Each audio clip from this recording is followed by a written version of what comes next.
Hello friends, आपल्या सर्वांची आवडती मालिका आनंदी या मालिकेच्या आजच्या बुधवार 29 जुलैच्या एपिसोडमध्ये एकानंतर एक धमाकेदार ट्विस्ट आले आहेत. फ्रेंड्स, आजचा एपिसोड खूप भारी होता. मग नेमकं घडलंय तरी काय? तर आजच्या एपिसोडमध्ये युगंधर आणि आनंदी या दोघांचा खुल्लम खुल्ला रोमांस आपल्याला पाहायला मिळाला. आनंदीची हाय हिल सँडल तुटली, आनंदी खाली पडणार तेवढ्यात युगंधरने तिला सावरलं. सगळ्यांनी त्यांचा हा रोमांस पाहून चक्क टाळ्या वाजवल्या. त्यानंतर युगंधरने आनंदीला नीट चालता यावं यासाठी स्वतः तिच्या पायातली सँडल काढली, दुसऱ्या सँडलची हाय हिलसुद्धा तोडली आणि मग आनंदीला नीट चालता आलं. पण हे सगळं विद्याधरला सहन झालं नाही. त्याने काही इंग्लिश पत्रकारांना पैसे दिले, युगंधरला इंग्लिशमध्ये प्रश्न विचारायला सांगितले आणि मग युगंधर हा अंगठा छाप अडाणी आहे म्हणून त्याचा अपमान केला. पण त्याच वेळेस आनंदी तेथे आली आणि या पत्रकारांची चांगली जिरवली आणि युगंधरच्या वतीने इंग्लिशमध्ये प्रश्नांची उत्तरं दिली. मग हे सगळं नेमकं घडलं तरी कसं, हे जाणून घेण्यासाठी हा व्हिडिओ शेवटपर्यंत नक्की पहा. फ्रेंड्स, आजच्या एपिसोडच्या सुरुवातीलाच युगंधर शिल्पाला चांगलंच खडसावतो आणि ठणकावून सांगतो, मी पुरस्कार सोहळ्यातून घरी आल्यावर मला तुझा रागीट चेहरा पाहण्याची इच्छा नाहीये. त्यामुळे पुढील काही दिवस तू आश्रमात जाऊन राहायचं आणि तेथे जाऊन विचार करायचा की तुझं काय चुकतंय. आणि ज्या क्षणी तुला असं वाटेल की तू आनंदीवरचा राग विसरलीयेस, तू आनंदीला या निंबाळकरांची सून म्हणून स्वीकारलंय, त्या क्षणी परत यायचं. तोपर्यंत परत येण्याची गरज नाहीये. आत्ताच्या आत्ता आपलं सामान बांधायचं आणि आश्रमात निघायचं. हे ऐकून शिल्पाच्या पायाखालची जमीनच सरकते. विद्याधरची बायको म्हणते, अहो पण भाऊजी. पण शिल्पा तिला हात दाखवते, गप्प बसवते आणि रागारागाने तेथून निघून जाते. युगंधरसुद्धा फोन कट करतो. युगंधरला सुद्धा समजतं की आता पाणी डोक्याच्या वर गेलंय, त्यामुळेच त्याने या शिल्पाची चांगली जिरवली आहे. हे पाहून खूप भारी वाटलं. आणि दुसरीकडे आनंदीला माईने हे सगळं सांगितलेलं असतं की युगंधरने शिल्पाला चक्क आश्रमात पाठवून दिलंय, घरातून बाहेर काढलंय. हे ऐकून आनंदीला जबर धक्का बसतो. आनंदी माईला म्हणते, माई, हे सगळं खरंच खूप चुकीचं झालंय. मला माहिती आहे की शिल्पाताईंनी माझ्याबरोबर जे काही केलं ते चुकीचं केलं, पण त्यासाठी त्यांना एवढी मोठी शिक्षा देणं, त्यांना घराबाहेर काढणं, आश्रमात पाठवणं हे खूप चुकीचं आहे. आणि मी मालक साहेबांशी याविषयी बोलते. त्यांना म्हणते की त्यांनी हे जे काही केलंय ते अतिशय चुकीचं केलंय. हे ऐकून माईला खूप राग येतो आणि माई म्हणते, आनंदी, खबरदार, तू युगंधरशी याबद्दल काहीही बोलायचं नाहीये. आनंदी म्हणते, पण माई का? मी त्यांच्याशी बोलते ना, त्यांनी हे जे काही केलंय ते चुकीचं केलंय. तर माई तिला समजावून सांगते, अगं आनंदी, तुला कळत कसं नाहीये? जर तू युगंधरला याबद्दल काही बोललीस तर युगंधरला समजेल की तुला या घरातील गोष्टी कुणीतरी सांगतंय आणि मग आपलं सगळं बिंग फुटून जाईल. त्यामुळे तू युगंधरला याबद्दल काहीही बोलायचं नाहीये. आता तू त्या पुरस्कार सोहळ्यात आहेस ना, तर त्या पुरस्कार सोहळा एन्जॉय कर. तू युगंधरला इतका मोठा सन्मान मिळणार आहे, तर त्याच्या पाठीशी खंबीरपणे उभी राहा, त्याच्या साथीने उभी राहा. आणि शिल्पाचं काय करायचं आहे ना, ते आपण घरी आल्यावर बोलूया. तू आता टेन्शन घेऊ नको.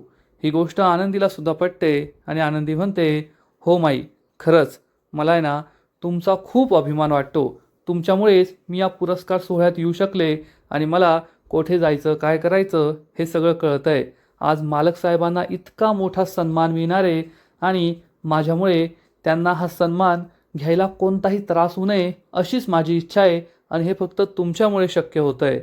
माई विचारते, पण आता तुला बरं वाटतंय ना? तुला युगंधरने जी शाल दिली आहे त्यामुळे तुला आता त्या ड्रेसचं काही वाटत नाही आहे ना? आनंदी सांगते, हो माई, आता मला खूप छान वाटतंय, कम्फर्टेबल वाटतंय. मला त्यांनी काहीतरी ढाल दिली आहे, माझं संरक्षण केलं आहे असंच मला वाटतंय. पण माझ्या पायांना खूप त्रास होतोय. माई विचारते, तुझ्या पायांना काय झालं? आनंदी सांगते, मला त्या हाय हिल्स सँडल, उंच टाचेच्या सँडल घालण्याची सवय नाही आहे ना, त्यामुळे माझ्या पायाच्या नसा खूप दुखत आहे. मला चालताना सुद्धा त्रास होतोय. आनंदी हे बोलत असते आणि त्याच वेळेस युगंधर तेथे येतो आणि विचारतो, आनंदी, येथे तर कोणीच नाहीये, मग तू कोणाशी बोलतीये? हे ऐकून आनंदी खूप घाबरते. माई टीव्हीवर पाहते तर युगंधर हा आनंदी समोर उभा राहतो. त्यामुळे माई आणि बापूसुद्धा खूप घाबरतात.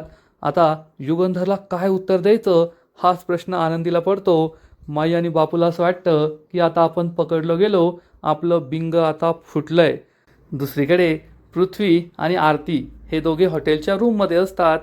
पृथ्वी हा हा पुरस्कार सोहळा ऑनलाईन लाईव्ह पाहण्याचा प्रयत्न करत असतो, पण तो काही त्याला लाईव्ह दिसत नाही आणि त्याची चिडचिड सुरू असते. आरती त्याला समजावून सांगते, पृथ्वी सर का चिडचिड करताय? लाखो लोक हा सोहळा ऑनलाईन पाहत असतील, त्या सर्व्हरवर लोड आला असेल, त्यामुळे पाहता येत नाहीये. उगाच चिडचिड करताय तुम्ही. पृथ्वी म्हणतो, हो माहिती आहे माहिती आहे. पृथ्वी हा आरतीला म्हणतो, चल मी बाहेर फिरायला जातोय, तेवढ्याच तुला सुद्धा मुंबई कशी ते कळेल, माझ्याबरोबर चल. आरती म्हणते, नाही सर मी नाही येते, कारण माझी राघव सरांबरोबर मीटिंग आहे. हे ऐकून पृथ्वीला मोठा धक्काच बसतो. पृथ्वी विचारतो, कसली मीटिंग? आरती सांगते, त्यांना आपले काही नवीन डिझाईन्स पाहिजेत ना, त्याबद्दलच मीटिंग आहे. पृथ्वी चिडून म्हणतो, आपली डील तर झाली आहे ना, आता काही मीटिंग वगैरे करायची गरज नाही आहे. आरती म्हणते, पण पृथ्वी आपल्याला मोठी डील मिळू शकते, आपलाच फायदा होईल ना. पृथ्वी चिडून म्हणतो, ही कंपनी माझी आहे आणि कोणाशी किती मोठी डील करायची, काय करायचं हे मी ठरवणार, तू नाही ठरवायचं. त्यामुळे तू ही मीटिंग नाही करायची आहे. तुला माझ्याबरोबर यायचं नसेल तर ठीक आहे, पण त्या राघवबरोबर मीटिंग करायची नाही. बोल, यायचं आहे का माझ्याबरोबर? आरती चिडून म्हणते, नाही यायचं आहे. बाहेर येऊन तुझी ही कटकट ऐकण्यापेक्षा ना मी हॉटेल रूममध्येच थांबते. पृथ्वी म्हणतो, ठीक आहे, आणि तो तेथून निघून जातो. आरतीला खूप वाईट वाटतं. पृथ्वी असा का करतोय? आपल्याच कंपनीला फायदा झाला असता असं तिला वाटतं. पण पृथ्वीला राघवची नियत कळाली आहे हे आरतीच्या लक्षात येत नाही. आणि इकडे कार्यक्रमाच्या ठिकाणी आनंदी युगंधरला खोटं सांगते, मालक साहेब ते मी स्वतःशीच बोलत होते आणि देवाला थँक्यू म्हणत होते की सगळं काही ठीक झालं, दुसरं काही नाही. युगंधरला ही गोष्ट पटते. युगंधर आनंदीला म्हणतो, चल माझ्याबरोबर, आपली बसायची सोय तेथे पुढे सोफ्यावर केली आहे. युगंधर वळतो. आनंदीसुद्धा पुढे जाणार तर माई तिला सांगते, तू आता युगंधरच्या मागे मागे जा. आनंदी पुढचं पाऊल टाकते, तेवढ्यात तिची हाय हीलची सँडल तुटते आणि आनंदीचा तोल जातो. आनंदी खाली पडणार इतक्यात युगंधर तिला पकडतो आणि एकदम क्लासिक पोजमध्ये हे दोघे उभे असतात. आनंदी ही अशी पडत असते आणि युगंधरने तिला कमरेला पकडलेलं असतं, तिचा हात पकडलेला असतो आणि तिला पडण्यापासून वाचवलेलं असतं. सगळे प्रेक्षक, सगळे जमलेले लोक, टी व्हीवर हे सगळं लाईव्ह दिसत असतं. हे पाहून माई आणि बापू खूप खुश होतात, तर विद्याधरच्या पायाखालची जमीनच सरकते. त्यांचा हा खुल्लमखुल्ला रोमांस पाहून विद्याधरचा चांगला जळफळाट होत असतो. आनंदी आणि विद्याधर याच पोजमध्ये फ्रीज होतात. सगळे त्यांच्याकडे पाहत असतात. लाईव्ह टी व्हीवर सगळ्यांना हे दिसत असतं. शिर्के, माई, बापू खूप खुश होतात, पण विद्याधरच्या चेहऱ्यावर मात्र 12 वाजतात. आणि इकडे आरती राघवला कॉल करते आणि सांगते, राघव सर सॉरी, पण पृथ्वी सर ऐकतच नाही आहे, त्यामुळे मी आजची मीटिंग नाही करू शकत. तर राघव म्हणतो, आरती मॅडम तुम्ही पृथ्वी सरांचं बोलणं एवढं सिरियसली काय घेताय? अहो तुमच्याच कंपनीला मोठा फायदा होईल आणि मोठा फायदा झाला की ते सुद्धा खुश होतील. त्यांना कसं मॅनेज करायचं ना ते मी बघतो. तुम्ही या मीटिंगला, विश्वास ठेवा माझ्यावर. आरती म्हणते, ठीक आहे सर मी येते मीटिंगला. आणि राघव फोन कट करतो. आरती विचार करते, खरंच आहे ना, बिझनेसमध्ये फायदा होत असेल तर पृथ्वीला काय प्रॉब्लेम होईल, मी जाते मीटिंगला, असा विचार आरती करते. आणि इकडे युगंधर हा आनंदीला पुन्हा उभं करतो आणि विचारतो, आनंदी बरी आहेस ना तू? आनंदी हो म्हणते. युगंधर तिला खुर्चीवर बसवतो. युगंधर हा आनंदीला विचारतो, काय झालं, तुला काही त्रास होतोय का? आनंदी सांगते, हो मालक साहेब, जेव्हापासून मी या फंक्शनमध्ये आली ना, मी यासाठी प्रयत्न करते की माझ्यामुळे 4 चौघांसमोर, मोठ्या लोकांसमोर तुमचा अपमान होऊ नये, परंतु माझ्याकडून काही ना काहीतरी चुका घडताय आणि मला त्याचं खूप वाईट वाटतंय. आता पहा ना, ही माझी हाय हीलची सँडलसुद्धा तुटली. मला सवयच नाही आहे हाय हीलची सँडल घालण्याची, त्यामुळे हे सगळं होतं आहे. मला खूप वाईट वाटतंय. माझ्यामुळे तुम्हाला इतक्या मोठ्या लोकांसमोर खाली पाहावं लागतं आहे. माझ्यामुळे तुमच्यावर ही परिस्थिती येते आहे. तर युगंधर म्हणतो, आनंदी एवढा विचार करण्याची गरज नाही आहे. थांब, मी तुला या गोष्टीचं सोल्युशन देतो. आनंदी म्हणते, आता मालक साहेब काय सोल्युशन आहे? एक तर माझी सँडल तुटली आहे आणि आता गम जरी आपण लावला तरी ती काय हाय हील जोडणार नाही आहे. मग एक हाय हील, एक फ्लॅट चप्पल मी कसं चालणार? युगंधर म्हणतो, तू नको काळजी करू, माझ्याकडे आहे ना एक उपाय. आणि युगंधर चक्क एवढ्या सगळ्या लोकांसमोर टी व्हीवर लाईव्ह येत असताना आनंदीची सँडल हातात घेतो. आनंदी म्हणते, मालक साहेब हे काय करताय तुम्ही? तर युगंधर म्हणतो, अगं काही नाही, थांब. युगंधर आनंदीची सँडल हातात घेतो आणि चक्क जे हाय हीलची सँडल चांगली असते त्याची हाय हीलसुद्धा काढून फेकून देतो. त्यामुळे आनंदीला आश्चर्याचा धक्काच बसतो. आनंदी विचारते, मालक साहेब हे काय केलं तुम्ही? तर इकडे माई बापू हसू लागतात, सगळे लोक हे पाहत असतात. आणि युगंधर सांगतो, आता या दोन्ही चपला सपाट झाल्यात, तुला आता चालता येईल, काही टेन्शन येणार नाही. आणि युगंधर हा स्वतःच्या हाताने आनंदीच्या पायात ही चप्पल घालतो. हे पाहून तर विद्याधरच्या चेहऱ्यावर 12 नाही 24च वाजतात. त्याचा खूप जळफळाट होतो. आणि मग मालक साहेब आनंदीचा हात हातात घेऊन तिला उठवतात. सगळेजण त्यांच्याकडेच पाहत असतात. आनंदी खूप खुश होते आणि म्हणते, मालक साहेब खरंच काय भारी आयडिया केली आहे तुम्ही, एक नंबर, नाहीतर मला नीट चालताच आलं नसतं. युगंधरसुद्धा खूप खुश होतो आणि म्हणतो, चल आता पुढे जाऊन बसूया. आणि हे दोघे पुढे सोफ्यावर बसायला जातात. हे सगळं पाहून विद्याधर खूप चिडतो आणि म्हणतो, या निंबाळकरांच्या बेस्ट नवऱ्याचं तर खूपच कोड कौतुक होतं आहे. थांब युगंधर, आज मी तुझी अशी वाट लावतो ना की अख्ख्या देशात तुला तोंड दाखवायला जागा राहणार नाही. आता मी तुझी अशी जिरवणार आहे ना की यानंतर कोणत्याच अवॉर्ड फंक्शनमध्ये जाण्याची तुझी हिंमत होणार नाही, एवढं लक्षात ठेव. आता विद्याधर युगंधर विरुद्ध खूपच मोठं कटकारस्थान करणारे एवढं मात्र नक्की. आणि इकडे आरती ही तिच्या रूममध्ये असते. तेवढ्याच कुणीतरी दरवाजा वाजवतं. आरती विचार करते, नक्कीच पृथ्वी आला असेल. त्याला राघवबरोबरच्या मीटिंगबद्दल सांगते, नाहीतर परत संशय घ्यायचा. असा विचार करून आरती ही रूमचा दरवाजा उघडते. तर चक्क तिच्यासमोर पृथ्वी नाही तर राघव उभा असतो. आरती विचारते, राघव सर तुम्ही येथे? तर राघव सांगतो, अरे हो, आपली ती मीटिंग होती ना, पण खाली आहे ना पेस्ट कंट्रोलचं काम सुरू आहे आणि मला तो वास सहन होत नाही. त्यामुळे मी म्हटलं की आपण रूममध्येच मीटिंग करूया, चालेल ना तुला? आरती ही थोडी अनकम्फर्टेबल असते, पण म्हणते, हो हो चालेल ना, काही प्रॉब्लेम नाही आहे. राघव म्हणतो, ठीक आहे. राघव रूममध्ये येतो आणि आरती चक्क रूमचा दरवाजा लावून घेते. त्यामुळे राघवला तर आनंदच होतो. राघव हा सगळ्या रूमकडे इकडे तिकडे पाहत असतो. आरती ही सोफ्यावर जाऊन बसते आणि म्हणते, या राघव सर आपण मीटिंग करूया, मी तुम्हाला डिझाईन दाखवते. राघव हा समोरच्या सोफ्यावर बसतो आणि म्हणतो, आरती राघव सर नको म्हणू, फक्त राघव म्हण. आरती काहीच बोलत नाही आणि राघवला आपले डिझाईन्स दाखवते. राघव हा या सोफ्यावर, आरती त्या सोफ्यावर असते. राघवला तर आरतीशी अंगलट करायची असते, त्यामुळे तो चक्क आरतीच्या शेजारी येऊन बसतो. पण आरतीला अजून काहीच वाटत नाही. आणि मग आरती त्याला डिझाईन दाखवत असते. राघव तिच्याकडे घाणेरड्या नजरेने पाहत असतो आणि मग तो चक्क आरतीचा हात पकडतो. आरतीला मोठा धक्काच बसतो. आरती लगेच आपला हात सोडून घेते आणि राघव हे डिझाईन पाहण्याचं नाटक करत असतो. अजूनसुद्धा आरतीला कळलं नाही आहे की या राघवची तिच्यावर घाणेरडी नजर आहे आणि हा तिच्यासाठी खूप मोठा धोका असू शकतो. आरतीला घबराट होते. दुसरीकडे कार्यक्रमाच्या ठिकाणी युगंधर आणि आनंदी पुढे बसलेले असतात. विद्याधर हा जागेवरून उठतो. जेथे सगळे मीडियाचे पत्रकार असतात तेथे तो येतो आणि एक पत्रकार असते, तिला चक्क नोटांचा बंडल देतो. ही पत्रकार त्याच्याकडे आश्चर्याने पाहते. पत्रकार आणि तिचा दुसरा मित्र असतो विद्याधर तिला काहीतरी करायला सांगतो. हे दोघे हो म्हणतात आणि विद्याधर त्याच्या जागेवर परत जाऊन बसतो. आणि तेवढ्यात आनंदी आणि युगंधर पुढे बसलेले असतात. तर ही महिला पत्रकार पुढे येते आणि युगंधरला म्हणते, सर आम्हाला तुम्हाला काही प्रश्न विचारायचे आहेत, सगळे पत्रकार तुमची वाट पाहताय, तुम्ही प्लीज बाहेर येता का? युगंधर म्हणतो, हो हो आलोच. आनंदी काहीच बोलत नाही. युगंधर विचारतो, आनंदी मी एवढ्या सगळ्या पत्रकारांच्या प्रश्नांची उत्तरं द्यायला चाललोय, तू मला शुभेच्छा नाही देणार का? तर आनंदी म्हणते, मालक साहेब जो माणूस संकटांना शुभेच्छा देतो त्याला शुभेच्छा देऊन काय करायचंय, पण तरीसुद्धा तुम्हाला खूप खूप शुभेच्छा. युगंधर खूप खुश होतो आणि पत्रकारांच्या प्रश्नांची उत्तर देण्यासाठी पत्रकारांसमोर जातो. आनंदी खुश असते. आणि मग पत्रकारांच्या प्रश्नांना सुरुवात होते.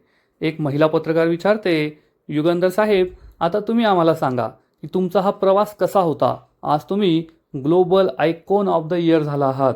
तुमचा हा प्रवास खडतर होता का?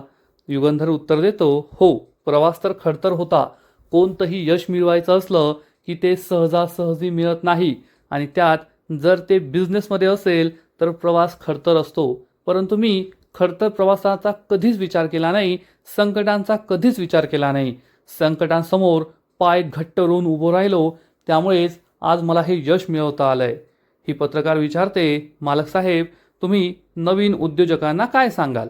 युगंधर एकदम कॉन्फिडन्समध्ये उत्तर देतो, मी नवीन उद्योजकांना हेच सांगेल की कधीही संकटांना घाबरून जाऊ नका. संकटांना सामोरं जा, कारण संकटांच्या दुसऱ्या बाजूला विजय तुमची वाट पाहतोय. तुमची स्वप्न नक्कीच पूर्ण होतील. हे ऐकून शिर्के खुश होतो. सगळे पत्रकार खुश असतात. पत्रकार एकानंतर एक प्रश्न विचारत असतात आणि त्याच वेळेस विद्याधरने ज्या 2 पत्रकारांना पैसे दिलेले असतात ते चक्क युगंधरला इंग्लिशमध्ये प्रश्न विचारतात. त्यामुळे युगंधरला मोठा धक्काच बसतो आणि इकडे माई आणि बापूसुद्धा हे पाहत असतात. शिर्केला समजतं की आता युगंधर साहेब या प्रश्नांची उत्तरं कशी देणार. विद्याधर खूप खुश होतो. ही दुसरी महिला पत्रकारसुद्धा युगंधरला इंग्लिशमध्ये प्रश्न विचारते. आपल्या कंपनीबद्दल, कंपनीच्या टर्नओव्हरबद्दल, फ्युचर प्लॅन्सबद्दल हे प्रश्न असतात. युगंधरची बोलतीच बंद होते, कारण आपल्या सगळ्यांना माहिती आहे की युगंधर हा अशिक्षित आहे. त्याला इंग्लिश भाषा बोलताही येत नाही, समजतही नाही, लिहिताही येत नाही. मग तो या प्रश्नांची उत्तरं कशी देणार? त्यामुळे तो गप्प बसतो आणि हे जे 2 पत्रकार असतात ते एकदम वाव, आम्ही कशी जिरवली, असे घाणेरडे एक्सप्रेशन देतात. आणि इकडे माईला जबर धक्काच बसतो आणि माई म्हणते, अरे देवा, आता युगंधर काय करणार? आनंदी हे सगळं ऐकते आणि विचार करते, माई असं का बोलताय? इकडे ही महिला पत्रकार युगंधरला परत परत प्रश्न विचारते आणि म्हणते, sir, why are you not answering? Please answer our questions. आणि बिचारा युगंधर गप्प बसतो, काहीच बोलत नाही. हे सगळं टी व्हीवर दिसत असतं. विद्याधर खूप खुश होतो. माई म्हणते, आता युगंधर काय करणार? तर आनंदी विचारते, काय झालं माई, तुम्ही एवढ्या टेन्शनमध्ये का आहात? तर माई सांगते, अगं, इंग्लिशमध्ये प्रश्न विचारताय, आता युगंधर कशी उत्तरं देणार? तर आनंदीला हे माहीत नसतं. आज आनंदीला सुद्धा कळणार आहे पहिल्यांदा की युगंधर हा अशिक्षित आहे. त्यामुळे आनंदी म्हणते, माई, का नाही देणार? युगंधर साहेब, मालक साहेब नक्कीच प्रश्नांची उत्तरं देतील. तर माई म्हणते, अगं, नाही देऊ शकणार. आणि इकडे ही महिला पत्रकार पुन्हा पुन्हा युगंधरला विचारते, मालक साहेब, please answer our questions, what happened? आणि युगंधर काहीच बोलत नाही. तर इकडे माई ही आनंदीला सांगते, अगं, युगंधर शिकलेला नाहीये, तो अशिक्षित आहे, त्याला इंग्लिश कळतही नाही आणि बोलताही येत नाही. हे ऐकून आनंदीच्या पायाखालची जमीनच सरकते. तिला जबर धक्का बसतो, कारण तिला हे पहिल्यांदा कळलेलं असतं की युगंधर हा अशिक्षित आहे. इकडे विद्याधर खूप खुश असतो, युगंधर मात्र दुःखी असतो. आणि बापू हे आनंदीला सांगतात, आनंदी, आता तुलाच काहीतरी करावं लागेल. आज ज्या पुरस्कार सोहळ्यामध्ये युगंधरचा सन्मान होणार होता, आज अख्ख्या जगाला कळेल की तो अशिक्षित आहे आणि त्याचा अपमान होणार आहे. तर माई म्हणते, आनंदी, आता काय करायचं? तर आनंदी म्हणते, माई, तुम्ही मला सांगा मालक साहेब कोठे, मी त्यांची मदत करते. आणि माई आनंदीला गाईड करायला सुरुवात करते. आनंदी, उभी राहा, डावीकडे जा, 2 पावलं चाल, पुन्हा डावीकडे पहा, सरळ चालत जा. आणि आनंदी त्यानुसार पुढे पुढे जात असते. आनंदीच्या ड्रेसमध्ये एक कॅमेरा लावलेला असतो, ज्यामुळे माईला हे सगळं मोबाईलवर दिसत असतं. इकडे पत्रकार हे युगंधरला म्हणतात, युगंधर, मालक साहेब, please answer our questions. Yugandhar त्यांच्यासमोर हात जोडून म्हणतो, मला तुम्ही मराठी भाषेत प्रश्न विचारा, मी मराठी भाषेतच उत्तर देईल. तर ही महिला पत्रकार म्हणते, sir, our channel is global international channel, you have to answer in English. त्यामुळे युगंधरचाही नाईलाज होतो. विद्याधर मनातल्या मनात विचार करतो, आज तुझी कशी जिरवतो ना ते पाहाच युगंधर. खूप त्रास दिलाय मला, आज संपूर्ण जगासमोर तुझी खरी लायकी कळणार. हे पत्रकार जाणून बुजून युगंधरला इंग्लिशमध्ये पुन्हा पुन्हा प्रश्न विचारत असतात आणि इकडे माई आनंदीला पुढे पुढे जायला सांगत असते. पण त्याच वेळेस माई आणि आनंदी यांचं कनेक्शन तुटतं. माई म्हणते हॅलो हॅलो, आवाज काय येत नाही आहे. आणि माईला समजतं की इयरफोनची बॅटरी संपली आहे. इकडे आनंदीला टेन्शन येतं की माई आणि माझं कनेक्शन तुटलं आहे. आता या अनोळखी हॉलमध्ये मालक साहेब कोठे आहेत हे मला कसं कळणार. इकडे युगंधर गप्प असतो. इकडे आनंदीला कळत नसतं की मालक साहेब कोठे आहेत. आणि आजचा एपिसोड येथेच संपतो.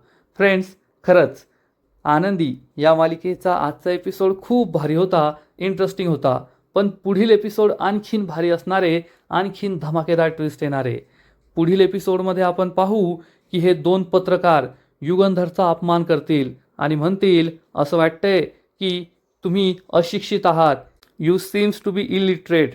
तेवढ्यात आनंदी ओरडून म्हणेल no, my husband is not illiterate, I will answer on his behalf. असं म्हणून आनंदी पुढे येणार आणि युगंधरच्या वतीने फाड फाड इंग्रजी बोलून या पत्रकारांची जिरवणार, त्यांची चांगले ठासणार. आणि त्यामुळे विद्याधरला खूप राग येईल आणि विद्याधर चक्क 3 फ्लाईट तिकीट्स बुक करेल. विद्याधरच्या बायकोला काही कळणारच नाही आणि विद्याधर चिडून म्हणेल आनंदी, तुला काय वाटतंय, तू मला हरवलंस? नाही, आता या घरात असा धमाका होणार ना की तुमच्या चिंधड्या चिंधड्या होणार. मग आता विद्याधरचा पुढचा प्लॅन काय आहे हे तर पुढील एपिसोडमध्येच कळेल. तर फ्रेंड्स, तुम्हाला सुद्धा आजचा एपिसोड आवडला का? नक्कीच कमेंट करून सांगा.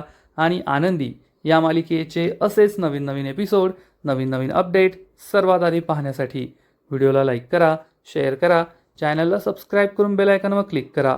म्हणजे या मालिकेचे नवीन नवीन एपिसोड तुम्हाला सर्वात आधी पाहायला मिळतील. खूप खूप खूप धन्यवाद.